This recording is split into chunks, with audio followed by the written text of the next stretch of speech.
हाय दोस्तों, आज हमारे सभ्य समाज में कुछ फेक बाबाओं जो है जिस तरह सभ्य समाज को जो है एक गलत रास्ता पर लेकर चले जा रहे हैं और जिस तरह सभ्य समाज में एक नफरत की माहौल जो क्रिएट कर रहे हैं, उन्हीं के बारे में जो है आज जिक्र किया जाए कि असली बाबा जी कौन होते हैं और नकली बाबा जी कौन होते हैं। देखा जाए कि सभ्य समाज में एक बाबा जी का होना बहुत जरूरी है, क्योंकि बाबा जी एक सभ्य समाज में एक सही मार्ग प्रदान करेंगे, अर्थात गुरु जी। लेकिन इस समय जो है कुछ नकली बाबा जिस तरह से सभ्य समाज में एक भ्रमित कर रहे हैं, सभ्य समाज में एक नफरत की माहौल क्रिएट कर रहे हैं और इस तरह से सभ्य समाज में जो एक बिजनेस जो चला रहे हैं, ये बाबा जी जिस तरह से एक पाखंडवाद जो फैला रहे हैं, ऐसे बाबा जी जो होते हैं सभ्य समाज के लिए सार्थक सिद्ध नहीं होता है। इसके लिए सिंपल एक ही पहचान ये होता है कि वैसा बाबा जी जो तर्क की बात न करे, वैसा बाबा जी जो अंधविश्वास फैलाए, वैसा बाबा जी जहाँ हर व्यक्ति के बीच जो है समानताओं की बात को जिक्र न करे, अर्थात ऊंच नीच की भाव को प्रकट करे, भेद प्रकट करे,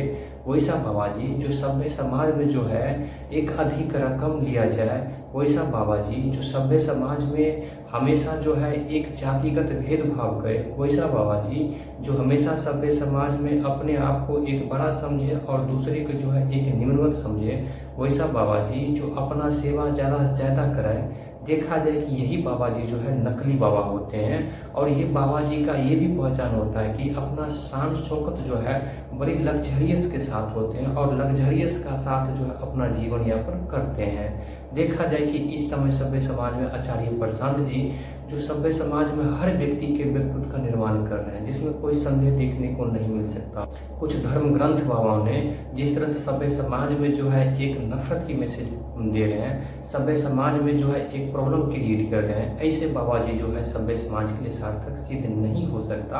आज देखा जाए कि इन्हीं बाबाओं के कारण जो है सभ्य समाज में बिल्कुल जो है एक नफरत की माहौल क्रिएट हो रहा है और भारतवर्ष जो है विकसित होना है, ये विकसित नहीं हो रहा है, क्योंकि आज के सभ्य समाज में बाबाओं से ज़्यादा जो है कुछ लोग जो है अंधविश्वास को मान लेते हैं और अंधविश्वास को मान करके अंधभक्त बन जाते हैं। इन्हीं लोगों के कारण जो आज भारतवर्ष पूर्ण रूप से डेवलपमेंट नहीं हो रहा है। देखा जाए कि कुछ ऐसे लोग जो धूर्त व्यक्ति होते हैं, जिस बात को नहीं मानना चाहिए उस बात को मान लेते हैं, जहाँ जो अंधविश्वास को फॉलो नहीं करना चाहिए, जहाँ तर्क की फॉलो करना चाहिए, वहाँ जो है एक विपरीत प्रतिक्रिया करते हैं। ऐसे जो होते हैं कुछ लोग या धर्मगुरु जो होते हैं, ये बिल्कुल जो है सभ्य समाज में पाखंड फैला रहे हैं, क्योंकि सभ्य समाज में इनको और कुछ नहीं आता है और इस बात को दिखाया कि हमें डायरेक्ट जो हनुमान जी महाराज से बात हो गया, ये कतई संभव हो ही नहीं सकता है। और देखा जाए कि सभ्य समाज में जिस तरह से एक हिंदू राष्ट्र बनाने की बात को जिक्र करते हैं,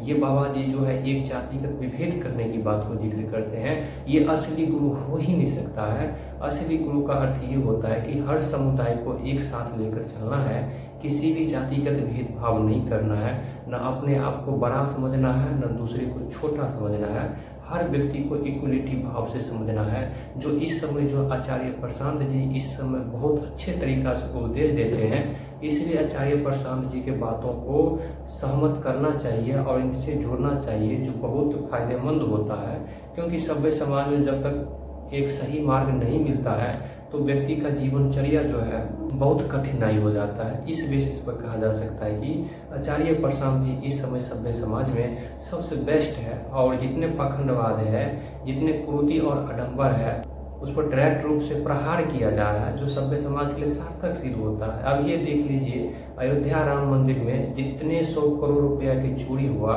वहाँ अंधभक्तों ने जिस तरह से अपने बात को जिक्र किए कि मंदिर हमारा है, पैसा हमारा है, तुम्हारे बाबू का क्या जा रहा है, ऐसे धूर्त और पाखंडी व्यक्ति को हम ये कह देना चाहते हैं, तुम्हारा ये निजी नहीं है,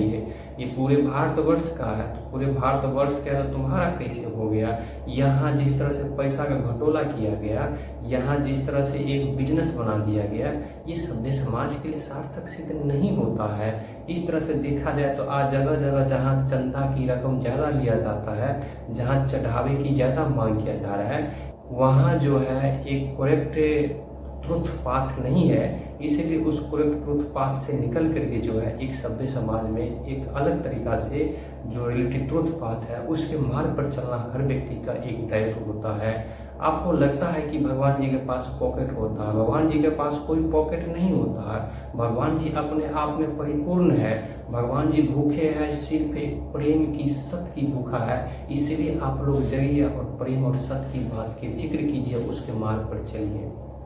और इन नफरत की मोहर से निकल जाइए।